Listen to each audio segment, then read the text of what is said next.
Bismillahirrahmanirrahim. Assalamualaikum warahmatullahi wabarakatuh. Alhamdulillahirrabbilalamin. Wassalatu wassalamu ala asyrafil anbiya wal mursalin wa ala alihi wa sahbihi ajma'in.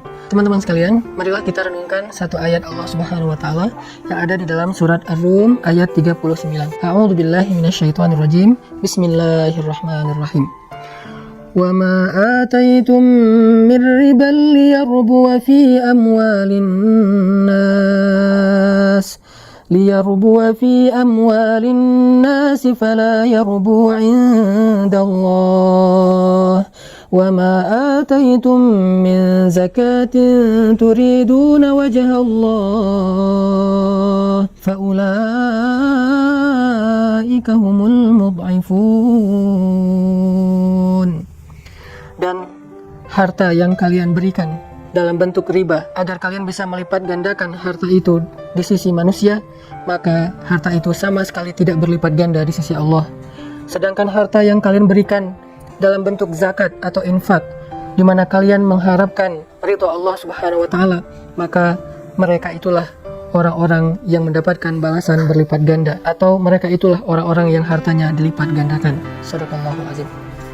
Teman-teman sekalian, di dalam ayat ini Allah Subhanahu wa taala menjanjikan kepada kita yang senang melipat gandakan harta lewat investasi, lewat cara-cara yang riba, lewat transaksi-transaksi yang mungkin tidak halal di dalam syariah, maka Allah menawarkan satu transaksi, satu sistem yang bisa melipat gandakan harta kita lebih dahsyat daripada sistem riba. Apa itu? Zakat, infak, sedekah, wakaf di sisi Allah Subhanahu wa taala. Sehingga kita jadi teringat kepada kisah Utsman bin Affan. Ketika Utsman bin Affan datang kepada Nabi SAW di hari saat Nabi SAW menawarkan kepada para sahabat, siapa yang ingin membantu agama Allah dengan hartanya ketika terjadi perang Tabuk. Maka tiba-tiba Utsman datang dan membawa 1000 dinar di dalam pangkuannya. Itu 1000 dinar, angka yang sangat besar, dan itu jumlahnya miliaran rupiah kalau sekarang. Dia datang membawa 1000 dinar yang dibawa dalam pangkuannya, lalu dia duduk di depan Nabi dengan tersenyum, meletakkan 1000 dinar itu di pangkuan Nabi. Sehingga Nabi SAW tersenyum dan memandang Utsman bin Affan dengan wajah bahagia sambil mengatakan, "Ghafarallahu laka ya Utsman, ma asrarta, wa ma a'lanta, wa ma akhfaita, wa ma huwa kainun ila an taqumas sa'ah." Semoga Allah mengampuni dosa-dosamu semua, wahai Utsman, terhadap apa yang engkau sembunyikan, apa yang engkau tampakkan, apa yang engkau rahasiakan, atau apapun yang terjadi di muka bumi sampai terjadi hari kiamat, Allah mengampuni dosa-dosamu. Ini adalah doa Nabi kepada Utsman. Ternyata ketika Utsman memberi 1000 dinar, Allah Subhanahu wa taala membalasnya dengan ampunan dosa seumur hidup, seumur dunia, sampai terjadi hari kiamat. Semua dosanya yang tampak dan yang tersembunyi, yang dirahasiakan atau yang dinyatakan. Ini menunjukkan bahwa tidak akan rugi orang yang berinfak di jalan Allah Subhanahu wa taala. Sama sekali tidak akan rugi orang yang memberikan hartanya untuk agama Allah Subhanahu wa taala. Inilah motivasi kita dalam membela agama Allah dan dalam menegakkan syariat Allah. Kita semuanya berusaha untuk berikhtiar, punya saham di dalam tegaknya agama Allah Subhanahu wa taala di muka bumi. Ada yang memberikan tenaganya, ada yang memberikan pikirannya, ada yang memberikan hartanya, ada yang memberikan ilmu dan hikmahnya. Semua yang kita berikan nanti akan Allah balas dengan berlipat ganda. Maka proyek membangun pesantren pemuda yang saya tawarkan kepada teman-teman semuanya, yang berawal dari sebuah masjid, karena kita tidak menawarkan area lain, kita hanya menawarkan wakaf, masjid, dan beberapa tempat untuk belajar. Karena kalau area yang lain, yang ada pasarnya, ada tempat kegiatan-kegiatan anak mudanya, itu bentuknya adalah ruang publik, dan kita akan membuka investasi, bukan wakaf. Kalau wakaf hanya untuk rumah Allah, wakaf hanya untuk tempat belajar anak-anak muda, untuk lebih mengenal agama Allah Subhanahu wa taala. Dan inilah yang akan kita tawarkan kepada teman-teman dengan 500.000, bisa lipat ganda, bisa lebih ataupun kurang, walaupun kita memprogramnya dengan angka 500.000.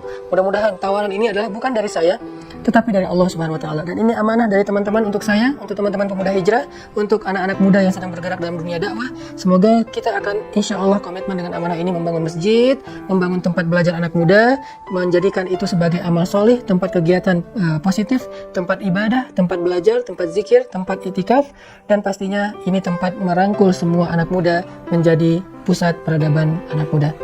Dan dalam ayat yang lain di surat Shaf, Allah Subhanahu wa taala berfirman tentang sebuah akad dakwah. Kata Allah, ya ayyuhalladzina amanu kunu ansarullah. Wahai orang-orang yang beriman, jadilah kalian penolong agama Allah. Bagaimana cara kita menjadi penolong agama Allah? Maka diberikan contoh oleh Allah di dalam ayat itu. Kama qala Isa bin Maryam lil hawariyin, man ansari ilallah. Seperti ketika Isa bertanya kepada hawariyin, siapa yang akan menolong saya di sisi Allah atau di jalan Allah? Lalu hawariyun menjawab, nahnu ansarullah, kami adalah penolong-penolong agama Allah. Sehingga dengan akad ini, orang-orang hawariyun menjadi penolong Nabi Isa alaihissalam dalam menegakkan agama Allah. Inilah akad dakwah. Ketika seorang ulama bertanya kepada umat, bertanya kepada orang kaya, bertanya kepada orang-orang yang punya potensi, man ansari ilallah, siapa di antara kalian yang ingin menolong saya di jalan Allah? Maka jawaban kita sebagai murid, jawaban kita sebagai umat, jawaban kita sebagai orang-orang yang Allah amanahi harta, pikiran, ide, gagasan, potensi, kreativitas, nahnu ansarullah, kamilah yang akan menolong engkau di jalan Allah Subhanahu wa taala. Saya bertanya kepada teman-teman, karena saya seorang dai, saya belajar agama di Kairo, saya ingin membuat sebuah gerakan dakwah anak muda, man ansari ilallah. Siapa di antara teman-teman yang mau menolong saya untuk menegakkan agama Allah Subhanahu wa taala? Maka saya tunggu teman-teman yang ingin berinfak. Saya mengajak teman-teman yang punya kreativitas, sebagaimana pemuda hijrah selama hampir 5 tahun ini, alhamdulillah bisa memberikan beberapa karya-karya dakwah untuk anak muda. Itu tidak terlepas dari support teman-teman yang ada di balik layar, teman-teman yang ada di dalam komunitas pemuda hijrah. Ada videografer, fotografer, video editor, ada teman-teman kreatif, ada teman-teman yang di event, ada banyak potensi yang mensupport dakwah ini, sehingga akhirnya alhamdulillah dakwah ini bisa memberi manfaat untuk anak muda di seluruh Indonesia, dan mudah-mudahan menjadi inspirasi di seluruh dunia. Yuk kita sama-sama berjuang di jalan Allah Subhanahu wa taala. Kalau kita mengidolakan Abdurrahman bin Auf, kalau kita mengidolakan Utsman bin Affan, maka coba kita buktikan bentuk pengidolaan kita dengan meniru kebaikan mereka. Walaupun mungkin belum persis, tetapi kita sudah mencoba untuk meniru dan menyerupai mereka. Barakallahu fiikum.